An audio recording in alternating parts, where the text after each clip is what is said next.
Sexo e vícios. Como falar dessas coisas de uma forma não mental, além da percepção linear?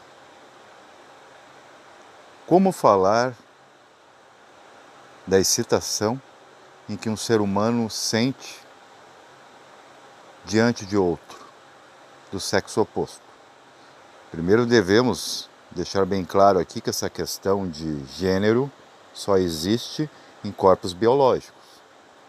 Há alguma fração dessa percepção no aspecto alma, porque a alma ela sempre se renova junto a um novo corpo. Mas o que, por exemplo, faz um homem se excitar pela imagem de uma mulher? E vice-versa. Os motivos e a intensidade são diferentes. A mulher, quando vê o homem, sente um tipo de prazer diferente do homem. O homem é muito mais intenso, porque o homem é mais mental. Esse mental que um dia, quando superarmos os entraves dessa mente, viveremos como mente. Os mestres que ainda não são totalmente realizados, eles vivem em corpo mental. Mas como esse mesmo corpo mental, enquanto manifestando corpos, cria imagens de excitação. Como uma mente pode sentir prazer se a mente ela é amorfa? Ela usa um corpo. Quando um homem olha para uma mulher, e isso tudo que eu vou falar é para gerar menos preconceito e mais entendimento. Para não existir culpa. Aconteceu, passou. Se acontecer de novo, vai morrer no futuro, no passado. Porque nunca estamos em nós, estamos sempre fora. Mas para chegar lá, você tem que entender o processo de como tudo acontece. E por que dos vícios? Bebida, álcool, drogas. Por que disso? Qual é a necessidade disso? Primeiramente, a questão do libido sexual é uma questão antropológica. Ela já existe como programação celular. As células tendem a se multiplicar desde que o universo eclodiu. Desde que qualquer coisa manifesta apareceu em movimento. Porque existir é movimento, é insistir em criar. O problema é que a gente cocria coisas para acumular sem um propósito plausível. Um homem, quando olha para uma mulher, o que ele sente? Primeiro ele mapeia com a mente. A mente é pensamento, pesa e mede. Pesamento. Ele olha, vê formas e logo conecta com a memória de que ele tem uma zona erógena. Então o homem, quando ele vê um traseiro, ele vê um peitoral, ele vê uma boca delineada, ele não está sentindo excitação por simplesmente olhar.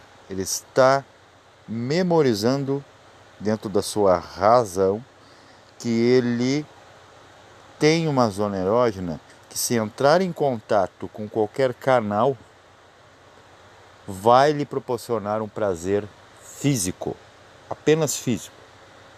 Pode acontecer também no aspecto alma, quando a pessoa está inconsciente. Esse é o problema, é tudo feito inconsciente, é uma programação natural.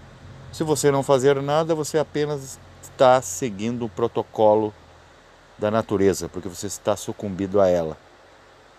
enquanto nela, e não superá-la ou até se tornar ela. A mulher é o contrário, mas muito similar em alguns aspectos. A mulher, quando vê o homem, ela imagina que o homem tem algo que se conecta a ela, e ela lembra dos prazeres que isso acarreta. Mas por que a criança, a mesma criança que um dia terá esses anseios, a menina ou menino, não associam isso a uma memória, porque não tem. Foi resetado. Ela não tem as informações do que irá acontecer com a aproximação do outro. Então ela pode olhar o peito da mamãe e não sente nada, sendo menino. A menina pode ver o corpo do papai e não vai sentir nada, ou do irmão, ou de qualquer pessoa desnuda. Porque não há a malícia criada por uma informação que ainda não foi recolocada. Os vícios também a gente pode falar aqui. E antes, colocar um parêntese, que o problema não é o que se faz. A mesma coisa, a palavra que se usa muito maliciosamente, tem um peso, que é ambição. Se você não tem ambição, você não estaria aqui, nesse canal e em muitos canais por aí, lendo, livros pesados para tentar entender a vida. Você faz isso porque você tem ambição. O problema é a mesquinharia da ambição. É no que você usa. E ambição, etimologicamente, significa circundar algo. Você fica em torno de algo, colocando toda a atenção naquilo ali. Então, até as palavras viram miseráveis quando a gente não entende seu significado profundo. Os vícios, podemos dar... Nós estamos aqui fazendo apologia e nem aplausos para nenhum tipo de apego a nada. Para se ser livre, você não precisa de nada. O problema é que você tem que entender tudo para poder se livrar das mesmas coisas que você agora compreende. O vício da bebida, por exemplo, o álcool, ele é de princípio um estimulante e depois um anestesiante. Então ele te dá a euforia que você não tem naturalmente e depois ele desce o nível. Uma pessoa que não tem sono, por exemplo, busca inconscientemente esses subterfúgios. E a pessoa que também não tem ânimo, a mesma coisa. O álcool é usado por pessoas inconscientes que não conseguem se acalmar por si. O cigarro já é o contrário. Todos os fumaçantes, são pessoas que nem percebem que respiram. Não é plausível ter que usar isso para perceber que você respira mal. Você já percebeu como um fumante ou um toxicômato que gosta de uma marihuana, eles puxam aquilo com tanta ênfase que uma respiração natural não proporciona. Não estamos, deixo claro, aprovando e nem reprovando. Nós estamos colocando o diagnóstico técnico de quem medita sobre as coisas. A própria vida é uma meditação. E a meditação, o que é mais do que perceber o momento? E temos muitos outros casos, por exemplo. Primeiro devemos falar que a toxicidade só é reprimida legalmente justamente por não ser legal, porque se pagasse tributo, é possível que teria o caráter, a inocentação que deram para o álcool, a mãe de todas as toxinas, a fermentação. E você já tem isso dentro de ti. né? Por exemplo, a dopamina é uma droga e não tem nenhum processo químico que venha lá de fora que cause algum efeito em ti. Tudo é dopamina. A única coisa que são viés, são caminhos para a dopamina acontecer. Mas a toxicidade, por exemplo, pesada, essa que é ilegal, por que é reprimida? Primeiro, porque não paga imposto, vamos ser sinceros.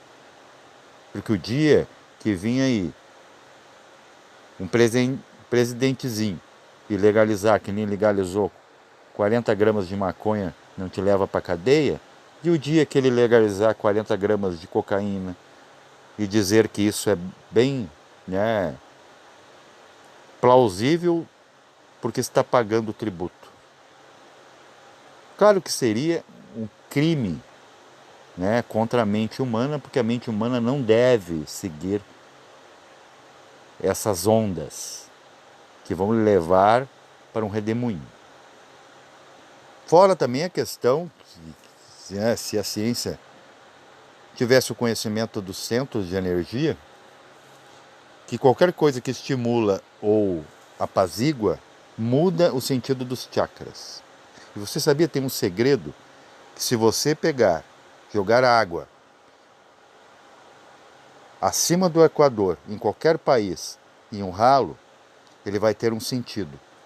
Nada muda aquilo, até os tornados lá para cima têm um sentido horário.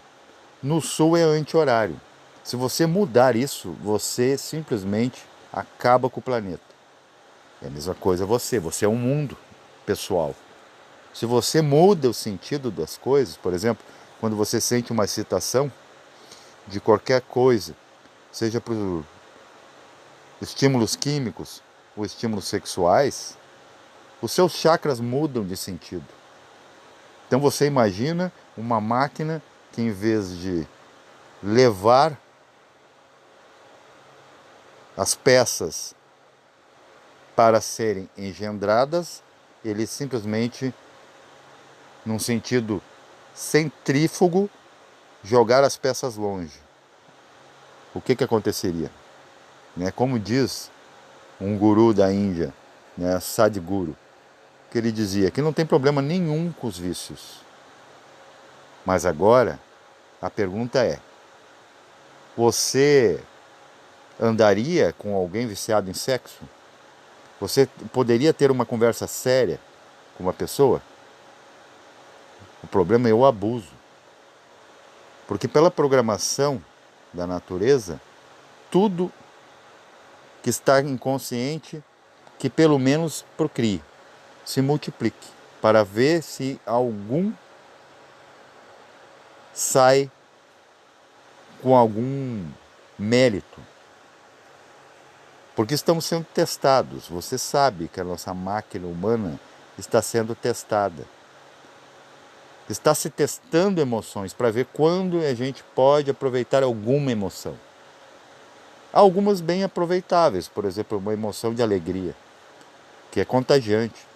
Mas também a emoção de tristeza também. Até se fala em empatia com boca cheia, né? Se fala até dentro das terapêuticas, na espiritualidade, nas escolas. Seja empático. Empático é sentir a dor do outro. Por que você vai sentir uma dor que você não precisa, se você não está sentindo por si? Não está partindo de você. Você não está com dor porque teria que doer com o outro. E você confiaria em um médico lhe operar em uma operação delicada, estando chapado, o profissional? Acredito que não. Ou um avião, ou num Uber, ou num ônibus. Esse é o problema. É um momento do porquê que é usado. E ainda, né, uma questão, se você não é uma máquina de fumaça, por que fumar? Se você não é